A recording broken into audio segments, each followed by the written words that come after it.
أعوذ بالله من الشيطان الرجيم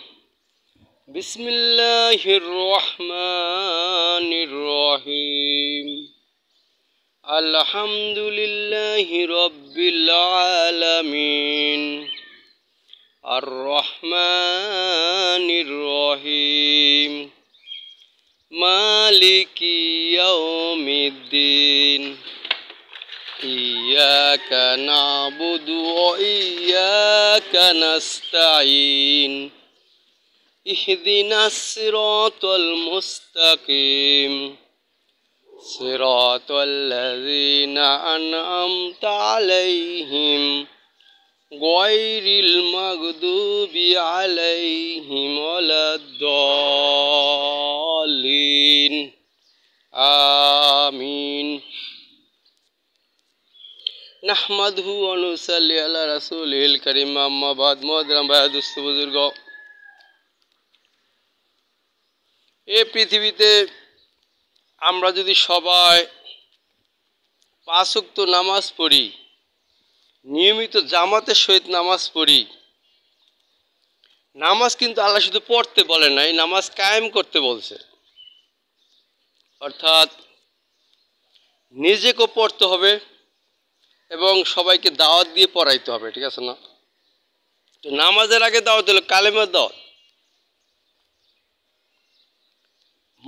মুসলমানদেরকে তো কালেমার দাওয়াত দিতে হবে না মুসলমানদেরকে নামাজ রোজা হজ জায়গা দাওয়াত দিলে হবে কারণ কালেমার দাওয়াত দিতে হবে অন্য ধর্মে যারা আছে মুসলমানের বাহিরে ধর্মে যারা তাদের কালেমার দাওয়াত দিতে হবে ঠিক আছে না তাদেরকে যদি প্রথমে নামাজে দাওয়াত দেন তাহলে কিন্তু হবে না উল্টো হয়ে যাবে ঠিক আছে না তাদের ধর্মে অন্য ধর্মের নামাজ তো ফরজ না ঠিক আছে নামাজের কোনো নাই নামাজের শয়তানের পরিকল্পনা করা যেরকম সিস্টেম আছে ওগুলো আছে কিন্তু নামাজ আমাদের রাসূল সাল্লাল্লাহু আলাইহি ওয়াসাল্লাম যেভাবে নামাজ পড়ছেন নামাজের ফরজ ওয়াজিব ওযু গোসল করে যে মাসলা অনুযায়ী নামাজ জোহরের নামাজ ফজরের নামাজ আসরের নামাজ মাগরিবের নামাজ ইশার নামাজ জুমার নামাজ ঈদের নামাজ জানাজা নামাজ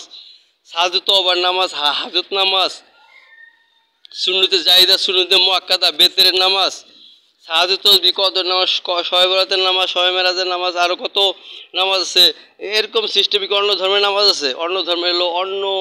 ইহুদিরা কীভাবে আজান দেয় দেখছেন না ইউটিউবে সার্চ দিয়ে দেখতে ইহুদিদের আজান দেখেন ওদের আজান দেখেন মুসলমানের রাসূল সাল্লাল্লাহু আলাইহি আজান যে বলছে আল্লাহ তাআলা বলছে ওইভাবে কি আজান হয় ওদেরটা তারপরে এই হিন্দু ধর্ম হয়তো নামাজের বিকল্প শয়তানের পরিকল্পনা করে একটা করছে ওরা আরও রোজার মাসে ওরা ওদিকে নেয় কোনো সময় উপবাস থাকে এদিকে রোজার বিকল্প যেটা উপবাস থাকে 2 দিনও না খেয়ে থাকে এরকম শুনছি এরকম একদিন আমরা থাকিলে সেহরির সময় সেহরি খাইয়া ইফতারের সময় ইফতার করে ফেলি আর ওরা একদিন 2 দিন মন্দ না খায় ওদের ধর্মে এটা আছে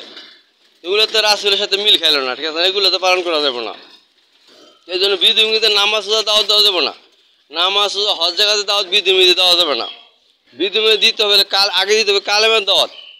কালেমার দাওয়াত দিলে মুসলমান হয়ে গেলে তারপর যে ওক্ত সামনে পড়বে ওই ওক্ত থেকে নামাজ পড়বে ঠিক আছে না আর রোজার মাস সামনে পড়লে রোজা রাখবে ঠিক আছে না রোজার মাসে কালেমা যেমন 5 রোজার পরে যদি কেউ কালেমা পড়ে মুসলমান হয় কোনো হিন্দু খ্রিস্টান বৌদ্ধ তাহলে বাকি 25টা রোজা 24টা রোজা রাখতে হবে ঠিক আছে না আর যদি